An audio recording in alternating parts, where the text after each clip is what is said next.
हमने कई सेक्टर्स युवाओं के लिए खोल दिए हैं। सामान्य नागरिक विकसित भारत के मिशन को ड्राइव करने वाला है। ये बजट एक फोर्स मल्टीप्लायर है। ये बजट सेविंग्स को बढ़ाएगा, इन्वेस्टमेंट को बढ़ाएगा, कंजम्पशन को बढ़ाएगा और ग्रोथ को भी तेजी से बढ़ाएगा।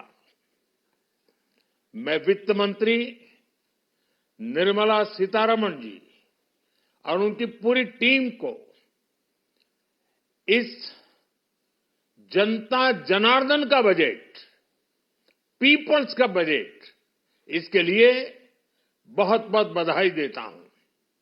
साथियों, आमतौर पर बजट का फोकस इस बात पर रहता है कि सरकार का खजाना कैसे भरेगा,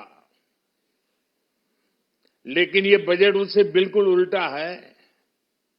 लेकिन ये बजट देश के नागरिकों की जेब कैसे भरेगी, देश के नागरिकों की बचत कैसे बढ़ेगी और देश के नागरिक विकास के भागीदार कैसे बनेंगे, ये बजट इसकी एक बहुत मजबूत नींव रखता है।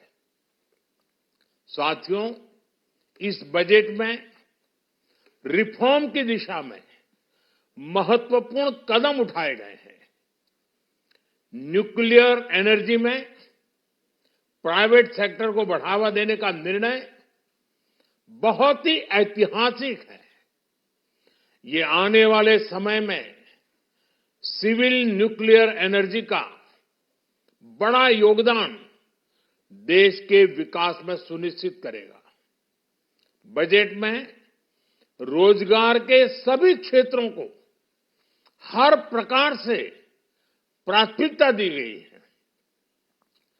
लेकिन मैं दो चीजों पर ध्यान आकर्षित करना चाहूंगा। उन रिफॉर्म्स की मैं चर्चा करना चाहूंगा जो आने वाले समय में बहुत बड़ा परिवर्तन लाने वाले हैं। एक, इंफ्रास्ट्रक्चर स्टेटस देने के कारण भारत में बड़े शिप्स के निर्माण को बढ़ावा मिलेगा। आत्मनिर्भर भारत अभियान को गति मिलेगी और हम सब जानते हैं कि शिप बिल्डिंग ये सर्वाधिक रोजगार देने वाला क्षेत्र है। उसी प्रकार से देश में टूरिज्म के लिए बहुत संभावना है। महत्वपूर्ण 50 टूरिस्ट डेस्टिनेशन, वहां पर जो होटल्स बनाएंगे, उस होटल को पहली बार इंफ्रास्ट्रक्चर के दायरे में लाकर टूरिज्म पर बहुत बल दिया है। इससे हॉस्पिटैलिटी सेक्टर को, जो रोजगार का बहुत बड़ा क्षेत्र है, और टूरिज्म जो रोजगार का सबसे बड़ा क्षेत्र है, एक प्रकार से चारों तरफ रोजगार के अवसर पैदा करने वाला एक क्षेत्र को ऊर्जा देने वाला काम करेगा। आज देश विकास भी, विरासत भी, इस मंत्र को लेकर चल रहा है। इस बजट में भी इसके लिए भी बहुत महत्वपूर्ण और ठोस कदम उठाए गए हैं। 1 करोड़ पांडुलिपियों के लिए संरक्षण के लिए, मैन्युस्क्रिप्ट के लिए ज्ञान भारतम मिशन लॉन्च किया गया है। साथ ही भारतीय ज्ञान परंपरा से प्रेरित एक नेशनल डिजिटल रिपोजिटरी बनाई जाएगी। यानी टेक्नोलॉजी का भरपूर उपयोग किया जाएगा और हमारा जो परंपरागत ज्ञान है उसमें से अमृत निचोड़ने का भी काम होगा। साथियों, बजट में किसानों के लिए जो घोषणा हुई है वो कृषि क्षेत्र और समूची ग्रामीण अर्थव्यवस्था में नई क्रांति का आधार बनेगी। पीएम धन धान्य कृषि योजना के तहत 100 जिलों में सिंचाई और इंफ्रास्ट्रक्चर का डेवलपमेंट होगा। किसान क्रेडिट कार्ड की लिमिट 5 लाख तक होने से उन्हें ज्यादा मदद मिलेगी। साथियों, अब इस बजट में 12 लाख रुपए तक की आय को टैक्स से मुक्त कर दिया गया है। सभी आय वर्ग के लोगों के लिए टैक्स में भी कमी की गई है। इसका बहुत बड़ा फायदा हमारे मिडिल क्लास को, नौकरी पेशे करने वाले जिनकी आय बंधी हुई है, ऐसे लोगों को, मिडिल क्लास को इससे बहुत बड़ा लाभ होने वाला है। उसी प्रकार से जो नए नए प्रोफेशन में आए हैं, जिनको नए नए जॉब मिले हैं, इनकम टैक्स की ये मुक्ति उनके लिए एक बहुत बड़ा अवसर बन जाएगी। साथियों, इस बजट में मैन्युफैक्चरिंग पर 360 डिग्री फोकस है, ताकि एंटरप्रेन्योर्स को, एमएसएमईज को, छोटे उद्यमियों को मजबूती मिले और नई जॉब पैदा हो।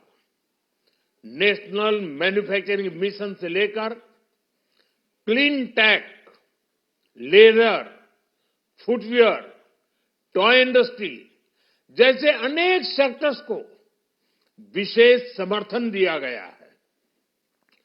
लक्ष्य साफ है कि भारतीय प्रोडक्ट्स ग्लोबल मार्केट में अपनी चमक बिखेर सके।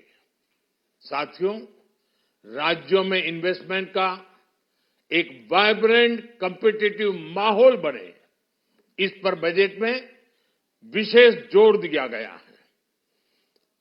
एमएसएमईज और स्टार्टअप के लिए क्रेडिट गारंटी को दोगुना करने की घोषणा भी हुई है। देश के एससी, एसटी और महिला जो नए उद्यमी बनना चाहते हैं, उनको 2 करोड़ रुपए तक के लोन की योजना भी लाई गई है, और वो भी बिना गारंटी।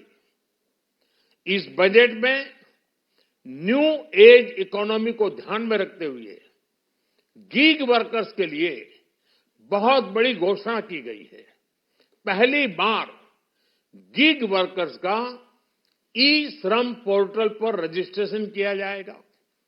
इसके बाद इन साथियों को स्वास्थ्य सेवा और दूसरी सोशल सिक्योरिटी स्कीम्स का लाभ मिलेगा। ये डिग्निटी ऑफ लेबर, इसके प्रति, श्रम एव जयते के प्रति सरकार के कमिटमेंट को दर्शाता है। रेगुलेटरी रिफॉर्म से लेकर फाइनेंशियल रिफॉर्म्स, जन विश्वास 2.0 जैसे कदमों से मिनिमम गवर्नमेंट और ट्रस्ट बेस्ड गवर्नेंस के हमारे कमिटमेंट को और बल मिलेगा। साथियों, ये बजट न केवल देश की वर्तमान आवश्यकताओं को ध्यान में रखता है, बल्कि हमें भविष्य की तैयारी करने में भी मदद करता है। स्टार्टअप के लिए deep tech fund, geospatial mission और न्यूक्लियर एनर्जी मिशन ऐसे ही महत्वपूर्ण कदम है। मैं सभी देशवासियों को एक बार फिर इस ऐतिहासिक पीपल्स बजट की बधाई देता हूं, और फिर एक बार वित्त मंत्री जी को भी बहुत बहुत बधाई देता हूं। बहुत बहुत धन्यवाद।